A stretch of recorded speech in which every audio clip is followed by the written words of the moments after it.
2024 లేదా 25లో డిగ్రీ లేదా బీటెక్ చదివారా? సాఫ్ట్‌వేర్ జాబ్ కోసం ఎదురు చూస్తున్నారా? అయితే కోడ్ జ్ఞాన్ 100 డేస్ కోర్సులో చేరండి. జాబ్ సాధించండి.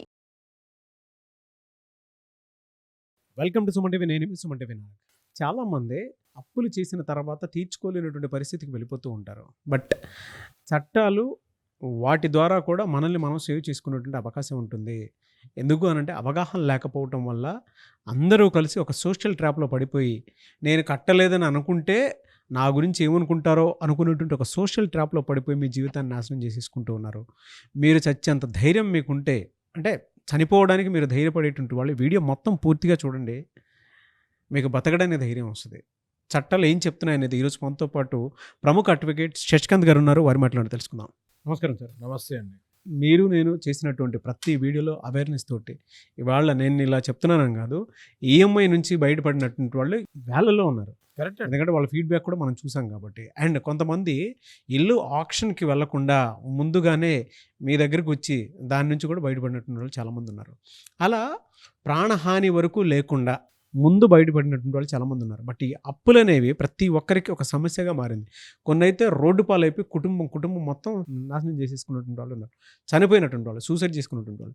ఎలా బయటపడాలి? అప్పులున్నాయి, తీర్చుకోలేని పరిస్థితిలో ఉంది. అందరు అప్పులోళ్ళందరూ మీద పడిపోతున్నారు. దాన్ని ఎలా బయటపడేలా చేసుకోవాలి? నాగరాజ్ గారు, మీరు ఈ టాపిక్ ఏదైతే తీసారో ఇది ట్రెండింగ్ టాపిక్ ఇది. ఎందుకంటే ప్రతి ఇంట్లో ఏదో ఒకటి ఇంతకుముందు నేను చెప్పినట్టు ఏదో ఒక అప్పు ఉంటుంది. అది కార్ లోన్ అవ్వచ్చు, హోమ్ లోన్ అవ్వచ్చు, పర్సనల్ లోన్ అవ్వచ్చు, క్రెడిట్ కార్డ్ అవ్వచ్చు, లేదా చేయి బదులు అప్పు అయినా అవ్వచ్చు. అప్పు లేని ఇల్లు లేదు అని నేను బల్లగుద్ది చెప్పగలుగుతాను మీకు. ఎందుకు అంటే అంత అదిగా బ్యాంకింగ్ ఇండస్ట్రీ అంత అడ్వాన్స్ అయిపోయింది. ఎన్బిఎఫ్సిలు చూస్తే మీరు పుట్టగొడుగుల్లాగా ఎన్బిఎఫ్సిలు పుట్టుకొస్తున్నాయి. Non banking financial corporates companies పుట్టగొడుగులాగా. అంటే ఆర్బీఐ ఎంతమందికి లైసెన్స్ ఇస్తుందో కూడా అర్థం కాని పరిస్థితిలో ఇవాళ బ్యాంకింగ్ ఇండస్ట్రీ ఉంది. మీరు కనుక చూసుకుంటే చిన్న ఉదాహరణతో చెప్తాను నేను. మీరు సూసైడ్స్ అన్నారు కదా, 100కి 100% నేను ఆ మాటకి అంగీకరిస్తాను. ఎందుకంటే మీరు ఇందాక అన్నారు బతికే ధైర్యం ఉంటే అప్పే తీర్చుకోవచ్చు కదా, ఎందుకు చనిపోతున్నారు అని. కానీ నాగరాజ్ గారి పరిస్థితి ఎలా అవుతుందంటే వాళ్ళది బతుకు అన్న దానికంటే కూడా పరువు ఇంపార్టెంట్ అయిపోతుంది వాళ్ళకి. ప్రాణం కంటే పరువుకి విలువ ఇచ్చే వాళ్ళు సూసైడ్కి వెళ్ళిపోతారు నాగరాజ్ గారు. అయితే పరువు పోతే తిరిగి వస్తుంది, కానీ ప్రాణం పోస్తే తిరిగి రాదు అన్న విషయం ఒకటి మర్చిపోయి వీళ్ళు సూసైడ్కి వెళ్ళిపోతూ ఉంటారు. కొన్ని సందర్భాల్లో ఫ్యామిలీ అప్పులైపోయినాయని సూసైడ్కి వెళ్ళిన స్టోరీస్ మనం చూసాము. మా దగ్గరికి క్లయింట్స్ కూడా కొంతమంది సూసైడ్ అటెంప్ట్ చేసుకొని సర్వైవ్ అయిన తర్వాత మళ్ళీ వచ్చిన క్లయింట్స్ ఉన్నారు. సూసైడ్ చేసుకుందాం అనుకొని మీరు తీసిన కొన్ని అప్పుల మీద తీసిన వీడియోలు చూసి సూసైడ్ చేసుకుందాం అనుకున్న వాళ్ళు కూడా ఆగి, సార్ మీ వీడియో చూసిన తర్వాత మేము వచ్చాను, నేను సూసైడ్ చేసుకుందాం అనుకున్నాను అన్న అట్లాంటి జనాలు కూడా నా దగ్గరికి వస్తాం జరిగింది. అదే నాకు చాలా అయ్యో పాపం అనిపిస్తుంది. ఎందుకంటే నాగరాజ్ గారు, మనం హ్యాపీగా ఉన్నాము, మనకు అప్పులు లేవు, మనకి అలా పెయిన్ ఏంటి అన్నది అర్థం కాదు. ఒంటి నిండా అప్పులుండి పొద్దున్న లెగుస్తే ప్రతి కాలు అప్పులోలు చేసే వాళ్ళ పరిస్థితి, పిల్లల ఫీజులు కట్టడానికి కూడా డబ్బులు ఉండకుండా, కరెంటు బిల్లు కట్టాలా లేదా ఫోన్ బిల్ కట్టాలా, ఏది ఇంపార్టెంటు అని చూసుకొని ఏదైనా ఒక బిల్లు కట్టే పరిస్థితిలో ఒక మనిషి ఉన్నప్పుడు ఆ మనిషి పడే టార్చర్, జోబులో ఒక రూపాయి ఉన్నోడికి వాళ్ళకి చాలా తేడా ఉంటుంది నాగరాజ్ గారు. వాళ్ళకి చచ్చిపోతాం ఒకటే శరం అనుకొని ముందుకెళ్తూ ఉంటారు. చివరి రూపాయి కూడా వాళ్ళు ఆ కలెక్షన్ వాడు ఫోన్ చేస్తే ఆడికి ఇచ్చేయాలి, ఆ టెన్షన్ కూడా నాకు వద్దు, మళ్ళీ మీరు దయచేసి మీరు ఫోన్ చేయకండి, లాస్ట్ 10,000 ఉంది మీకు కొడుతున్నాను అది కూడా అని కొట్టి చచ్చిపోయిన వాళ్ళు కూడా ఉన్నారు నాగరాజ్ గారు. ఎలా సార్ చట్టాల ద్వారా దీని నుంచి మనం బయటపడడానికి అవకాశం లేదంటారా? చట్టాల కంటే కూడా first mind set most important Nagaraj గారు. అప్పులు ఉన్నాయి అంటే ఫస్ట్ మీ మొబైల్ స్విచ్ ఆఫ్ చేసుకోవాలి నాగరాజ్ గారు. ఎందుకు రీజన్ ఏంటి అంటే కంటిన్యూస్గా మీ కలెక్షన్ వాళ్ళ కాల్స్ వస్తూనే ఉంటాయి. అదేమైపోద్ది అంటే మీరు మొబైల్ చూడగానే బాబోయ్ అన్నట్టు ఒక మొబైల్లో ఒక నంబర్, ఏ నంబర్ రింగ్ అయినా అది ఈ బ్యాంకోడా, ఆ బ్యాంకోడా, ఆ అప్పులోడా, ఈ అప్పులోడా, పానిక్ అయితే నిజంగా మొబైల్ స్విచ్ ఆఫ్ చేసుకొని ఒక గంట సేపు మెడిటేషన్ చేయండి, స్ట్రెంగ్త్ తెచ్చుకోండి, మెంటల్ పవర్ తెచ్చుకోండి, మళ్ళీ మొబైల్ ఆన్ చేయండి. దాని తర్వాత మీరు వాళ్ళతోటి క్లియర్గా చెప్పండి, నేను ఇప్పుడు కట్టలేను, టైం పడుతుంది. నేను మీకు ఆల్రెడీ మెయిల్ పెట్టాను లేదా మా అడ్వకేట్ ద్వారా నోటీస్ పంపించాను. నేను ఇప్పుడు కట్టలేను. నా పరిస్థితి బాలేదు. చాలామంది మొబైల్ స్విచ్ ఆఫ్ చేసుకోండి, ఒక గంట సేపు మెడిటేషన్ చేయమందంటే ట్రోల్ చేయొచ్చు కొంతమంది. బట్ నేను అనేది ఏంటి అంటే మీ మీద మీరు ఫోకస్ చేసి కాన్సన్ట్రేషన్ చేయాలి అంటే నేను చెప్పింది మీరు ఖచ్చితంగా ఫాలో అవ్వాలి. But true sir.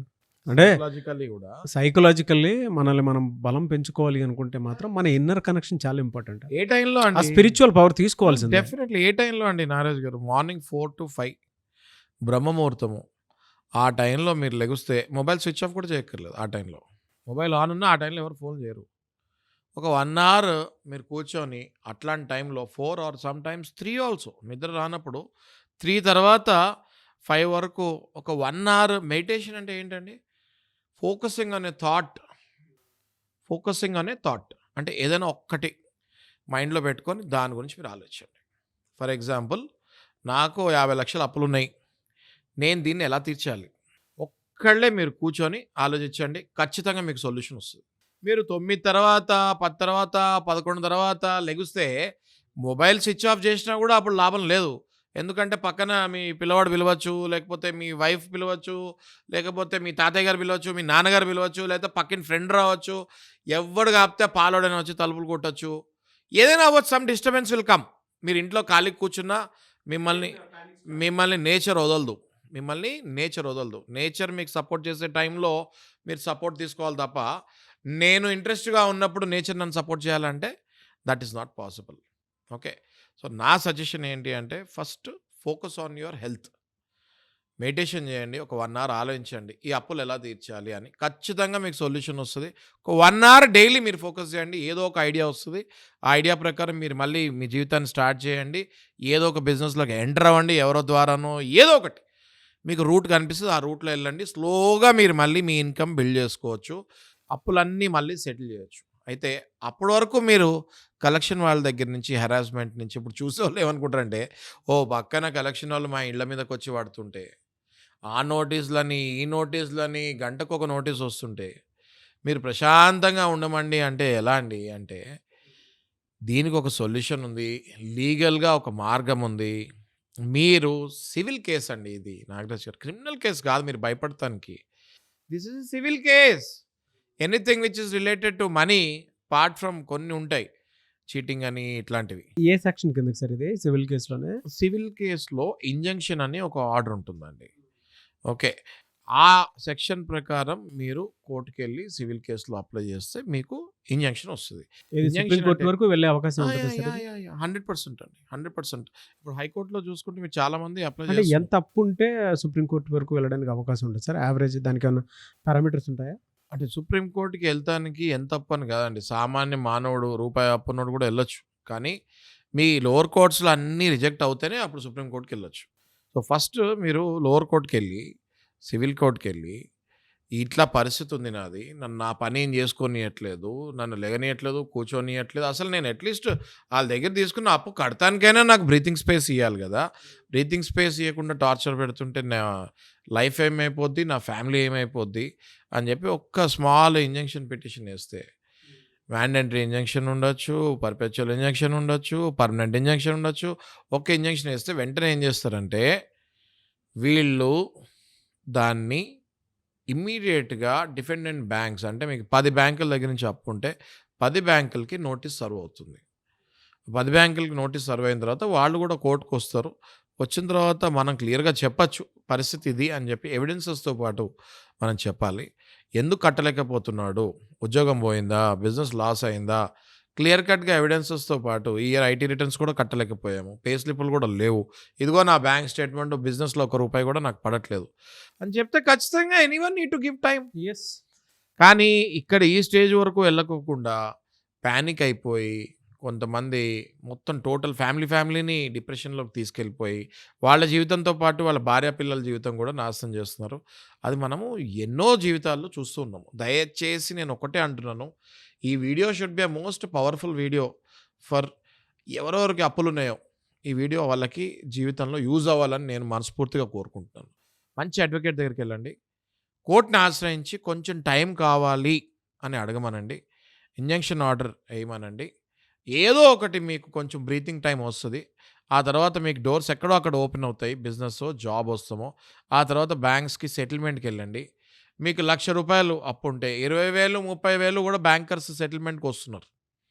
అంటే 10,00,000 అప్పు ఉంటే 2,00,000 2.5 లక్షలకు కూడా సెటిల్మెంట్కి బ్యాంకర్స్ వస్తున్నారు. అంటే కంప్లీట్గా పోగొట్టుకోకుండా రైట్ ఆఫ్ కేసు కంప్లీట్గా పోగొట్టుకోకుండా ఏదో ఒకటి క్లోజర్ చేసుకోవాలి, ఎంతో అంత వస్తే చాలు అన్నట్టు కూడా బ్యాంకర్స్ అప్పుడప్పుడు ముందుకు వస్తుంటారు.